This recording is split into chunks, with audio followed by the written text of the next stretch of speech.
Hey, welcome back to your boy, Mr. Wright, at my YouTube channel, doing what I do for you.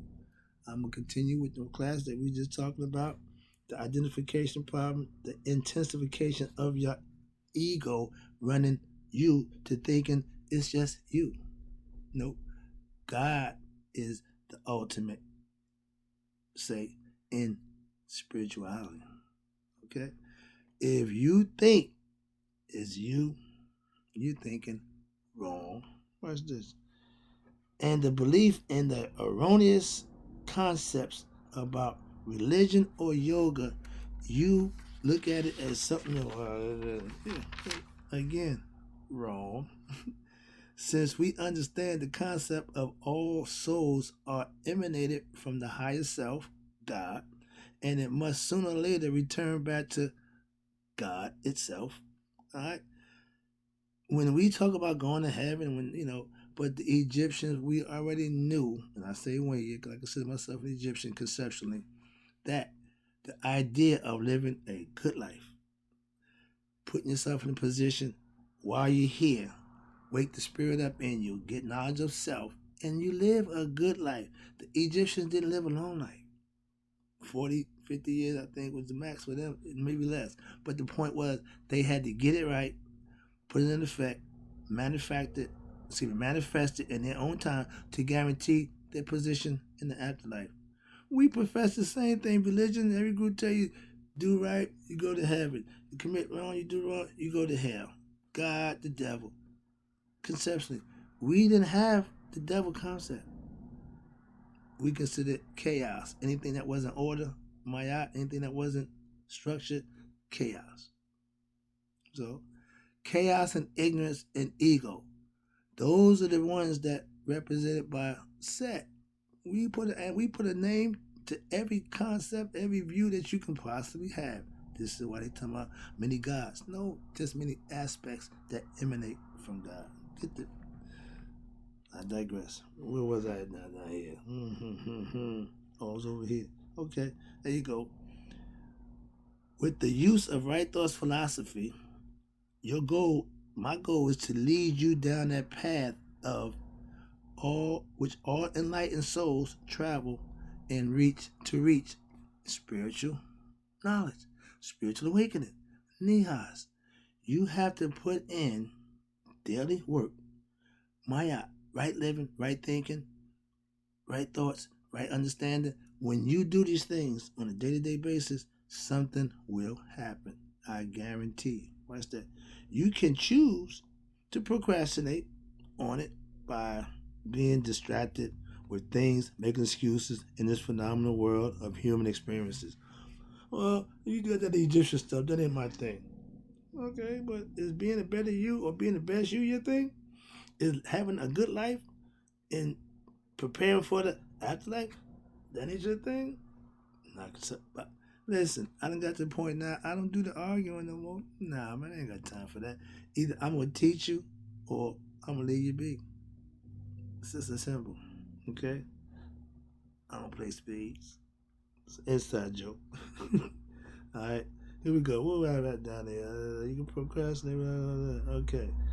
But once you realize that your procrastination on your own time and obtaining happiness and bliss, which only exists in you in exchange for a temporary moments of joy in this world by having a new car, situation. Oh, I got rich and famous. I can have anything I want, and they choose everything except spiritual enlightenment. They buy, they accumulate, but they don't put in the time to become a better them, and they wonder why it don't work out. It ain't about how much money you got; it's how much God you got. Okay, watch this. And by doing this, you would be followed. It would be followed by pain and suffering because new things wear out, they get old. Things that bring you joy temporarily ain't everlasting. We talked about that before. God, the spirit that dwells in man, don't leave you until the body ceases to exist. But you have consciousness of who you are and you will be fine. If you don't know who you are, the spirit ain't gonna recognize you.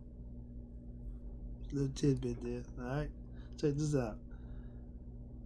The choice is yours because you are endowed with what we call free will. You can do whatever you want to do. Yeah, pretty much, but there's a price to pay.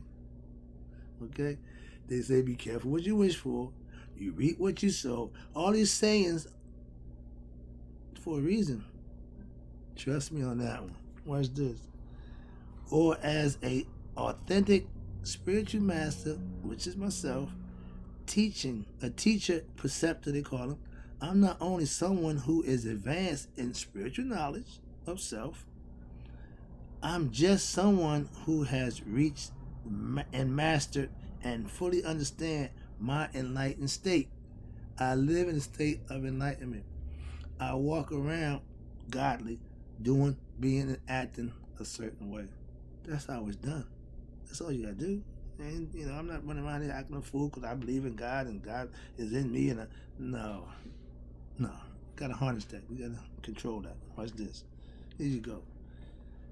Like a guru of the Upanishads. Okay, that's a group in India. Teachings of the Indian Upanishads.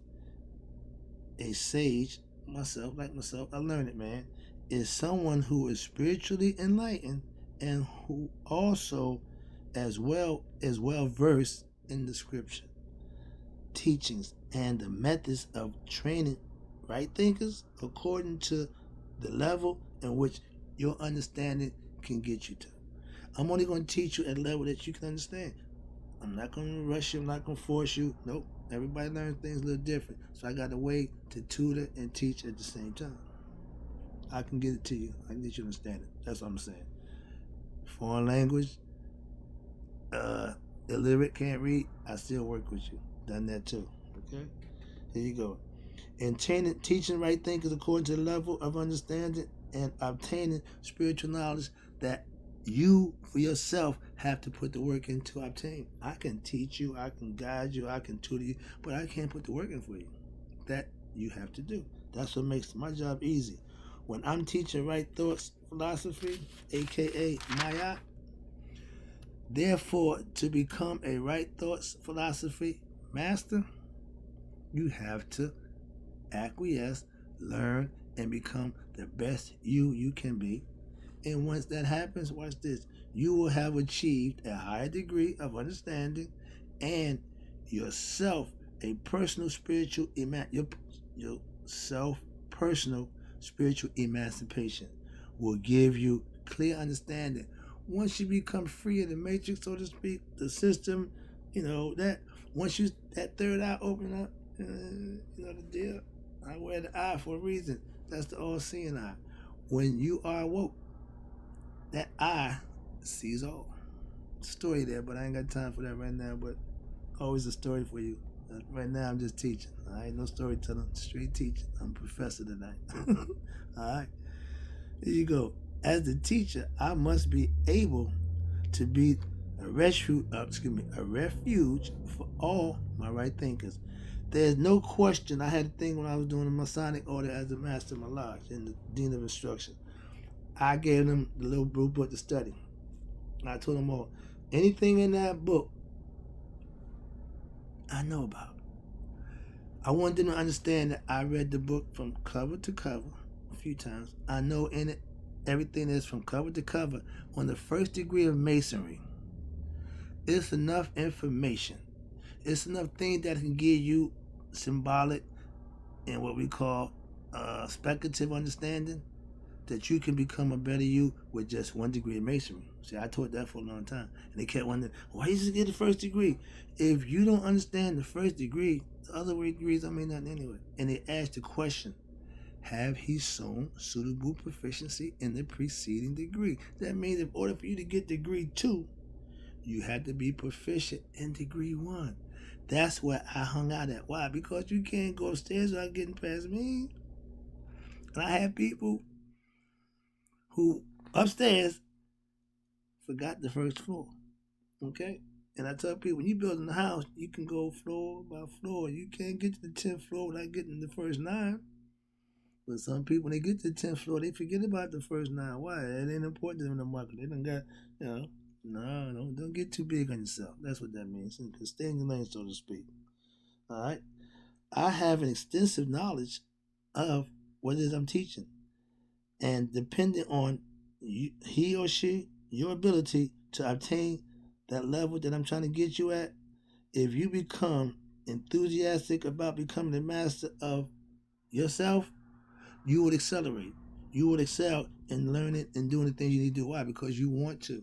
When you are what we call craving, we call on fire, burning, when you want something, you want it. So you got to go and get it.